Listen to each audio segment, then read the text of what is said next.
আসসালামু আলাইকুম রহমতুল্লাহ। Homeopathy doctor রুগী দেখতেছে তার চেম্বারে। সিরিয়ালি টুলির পরে রুগী বসা। এক একজন রুগীরে ডাকতেছে আর জিজ্ঞাসা করতেছে, তোমার কি হয়েছে, তোমার কি হয়েছে। রোগের কথা শুনে শুনে হোমিওপ্যাথি ডাক্তারটা শিশিতে বুনবুনি মতো সাদা ওষুধ তাই দিচ্ছে এক একজনরে। এটির মধ্যে একজন মা, বয়স্ক, একেবারে বৃদ্ধ হয় নাই, প্রাপ্য বয়স্ক একটা মা গেছে।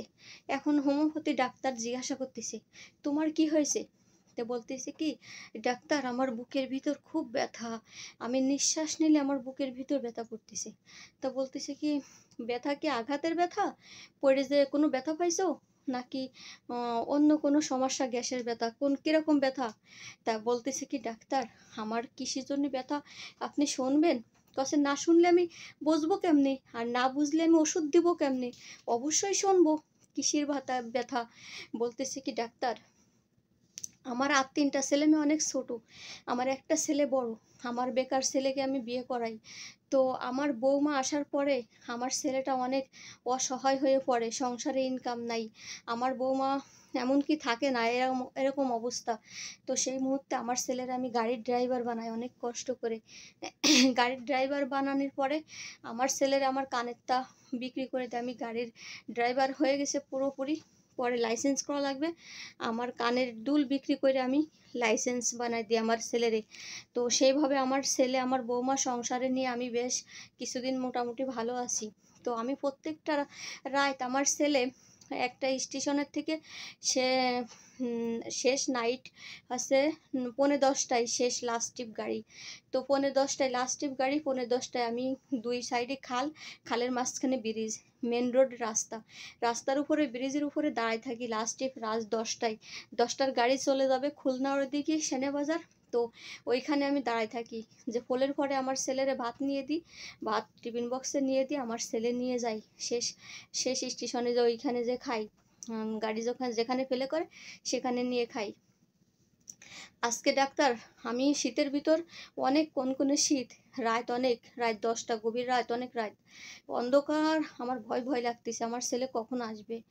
তো আজকে আমার ছেলে আসছে, আসার পরে ব্রিজের পরে, অন্যদিন আমার দেখি হরেন দিয়ে ব্রিজের পরে গাড়ি থামাই দেয়, আজকে আমার দেখি হরেনও দি নাই। অথচ আমার ছেলের আমি দেখছি যে এটা আমার ছেলের গাড়ি আর এটা আমার ছেলে, আমার হাতে টিফিন বাটি রয়েছে, ভাতের বাটি।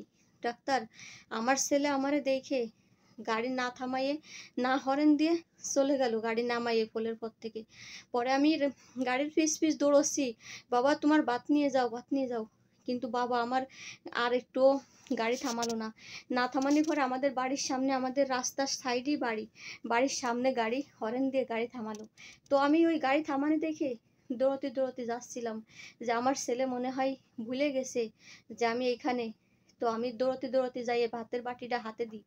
তো আমি দৌড়তে দৌড়তে যেতে যে দেখি কি, আমার বৌমা ঘরের থেকে, বাড়ি থেকে বেরোয় একটা বক্সে বাটিতে খাবার দিল, আমার ছেলে সেই খাবারটা নিয়ে চলে গেল। আর আমি দৌড়তে দৌড়তে যাই এই গাড়িটা ছেড়ে চলে গেল। তো সেই সময় যখন গাড়ি ছেড়ে চলে গেল, তখন আমার বুকটার ভিতর আমি এমন একটা নিঃশ্বাস নিছি, সেই নিঃশ্বাসে আমার বুকের ভিতর ডাক্তার ব্যথা করতেছে। তো সেই ব্যথা শেষ না, ব্যথা আরেকবার পাইছি। তো বলতেছে, আর একবার কোন জায়গা। বলতেছে কি, আমার ছেলে 2 দিন পরে আইসে ছুটিতে, বাড়ি আইসে, এই 2 দিন পর্যন্ত আমি বুকের ব্যথা যন্ত্রণায় ভুগতেছি। পরে আমার ছেলেরে বলতেছি, বাবা আমি তো সেদিনকে রাত্রি তোমারে ভাত দিতে যাই এরকম আমার বুকের ভিতর ব্যথা পাইছি, তো আমার অনেক ব্যথা, আমি ডাক্তারের কাছে যাবো, আমার কিছু টাকা দাও। তা বলতেছে, আমার বেতন দেই নাই, টাকাটুকু আমার কাছে নাই। কিছুক্ষণ পরে বউটি বলতেছে কি, আমার বোন এসে বসে রয়েছে 2 দিন ধরে, আমি বাপের বাড়ি যাব, আমার টাকা দাও। তো সেই আমার সামনে 500 টাকার একখান নোট বারোয় আমার বৌমারে দিল, আর বৌমা সাইজে গাইজে বৌমার বোন নিয়ে বাপের বাড়ি চলে গেল।